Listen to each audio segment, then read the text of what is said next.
Tonight, some residents of East Garfield Park are speaking out, saying they haven't had heat in more than a month. Hey guys, welcome back to my channel. If you are new to the channel, welcome. Thank you to my loyal subscribers. I appreciate it.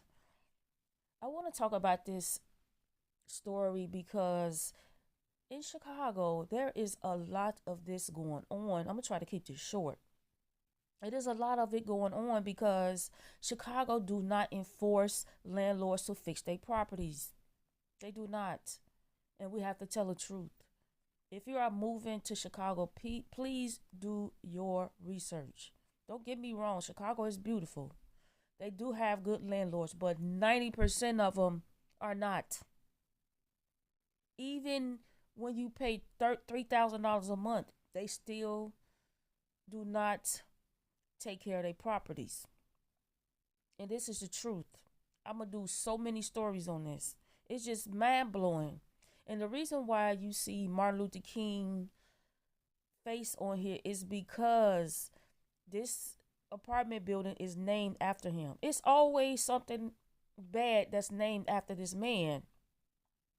Case in point, in Evanston, Illinois, there's a school named after him. The school failed the map test. Every kid in the school. Every kid in the school. And this is a diverse school. The school is terrible. And it's named after him. Martin Luther King. But this is happening a lot in Chicago, these slum landlords. And something has to be done about it. These buildings are nice. Don't get me wrong. They are nice. But it needs to be out there, put out there in the world that these slum landlords are getting away with what they want to do. And the mayor, the governor is not doing anything about it. And then the media is not being honest.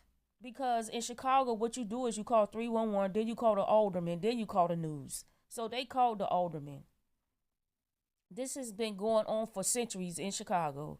Slums been happening since 1800s in Chicago. So check out this video and don't forget to like, subscribe, and comment down below. Causing problems for seniors and children with health challenges. Nate Rogers brings us this story that you'll see only here on Fox 32. Just as the city is opening 10 South Kedzie as a warming center to help families brave the bitter cold, there are apartment units for low-income families about a block away where residents tell me they have not had heat since before Thanksgiving.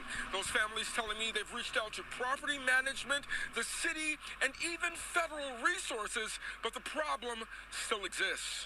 So when did you notice the heat wasn't working? I would probably say the first week in November. They told us to go buy heaters and open up our oven. Do you know how dangerous it is to leave your oven open? Me and my daughter and my grandson, we'll sleep in the living room just so we can be closer to the heat source. Residents welcoming Fox 32 into their chilly apartments. All of them single mothers bravely speaking out. My baby just recently got over a cold because it's been so cold in the house. I have to keep the oven on multiple times a day for it to even get warm. The no heat complaints coming from multiple families who reside in the Martin Luther King Jr. Plaza apartments along West Madison Street. Chavez Williams' 11-year-old son, Caden, has chronic asthma. He's sick, and this is around the time where he could usually be hospitalized. As temps begin to drop, residents have relied on space heaters, boiling water, and a big no-no, keeping their ovens open just to stay warm. As a result, Angela Parchman got this notice from ComEd that her electricity usage increased 179% this billing cycle.